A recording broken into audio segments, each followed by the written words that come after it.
Shalom Bapak Ibu Jemaat Gereja Kristus Ketapang yang dikasihi Tuhan Yesus. Kita akan membaca merenungkan firman Tuhan, tapi sebelumnya kita berdoa. Bapa, kami datang kepadamu, Tuhan Yesus. Tolong pimpin setiap hati kami yang akan membaca merenungkan firman-Mu, sehingga kami diberkati, dimampukan melakukan firman-Mu. Dalam nama Yesus kami berdoa. Amin.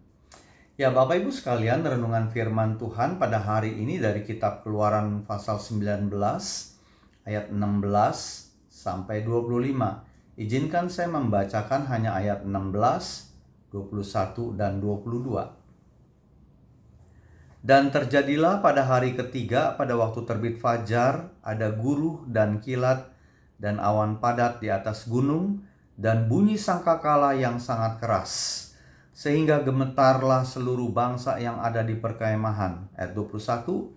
Kemudian Tuhan berfirman kepada Musa, turunlah, peringatkanlah kepada bangsa itu, supaya mereka jangan menembus mendapatkan Tuhan hendak melihat-lihat. Sebab tentulah banyak dari mereka akan binasa.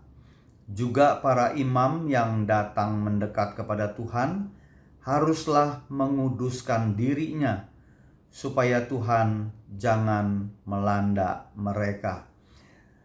Saya memberikan tema kuduskanlah dirimu. Jadi perikop pasal 19 ayat 16-25 yang kita renungkan ini mengisahkan Allah turun di Gunung Sinai sebelum memberikan Taurat kepada orang Israel melalui Musa. Ada beberapa poin dalam perikop ini yang dapat kita pelajari saudara-saudara, dan kita terapkan dalam hidup kita mengiring Tuhan Yesus Kristus. Yang pertama, kekudusan dan kuasa Allah. Tadi di dalam pembacaan kita pada waktu fajar, pada waktu pagi, kehadiran Allah ditandai dengan adanya guruh atau guntur, ada kilat, ada awan tebal dan bunyi sangkakala. Jadi Tuhan turun di atas puncak gunung Sinai dan memanggil Musa untuk datang ke puncak gunung itu. Lalu Musa mendaki naik ke gunung itu. Jadi hal ini menegaskan saudara bahwa Allah yang disembah orang Israel bukanlah dewa mitos yang bisa didekati sembarangan, melainkan Allah Israel adalah Allah pencipta yang maha tinggi dan maha kuasa. Itu saudara bisa baca pada ayat 16-20. Kemudian yang kedua, manusia berdosa, termasuk saudara dan saya, itu tidak bisa sembarangan mendekat kepada Allah. Jadi ada batas yang mengelilingi gunung dan ada larangan untuk mendekat. Jadi hal ini menunjukkan bahwa dosa membuat umat manusia tidak layak berada di hadapan Allah yang kudus.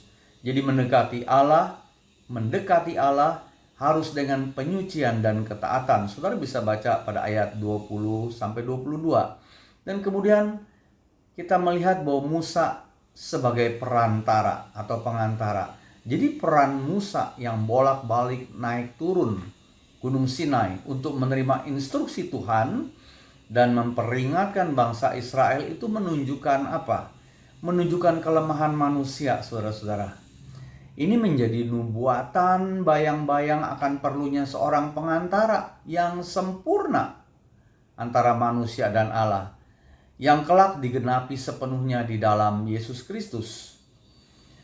Jadi ada tuntutan akan kekudusan hidup saudara. Sebelum Allah hadir, umat Israel diperintahkan untuk menguduskan diri, mencuci pakaian, dan menjaga batas. Jadi ada makna rohani adalah bahwa umat Allah, umat Tuhan harus memisahkan diri dari kecemaran.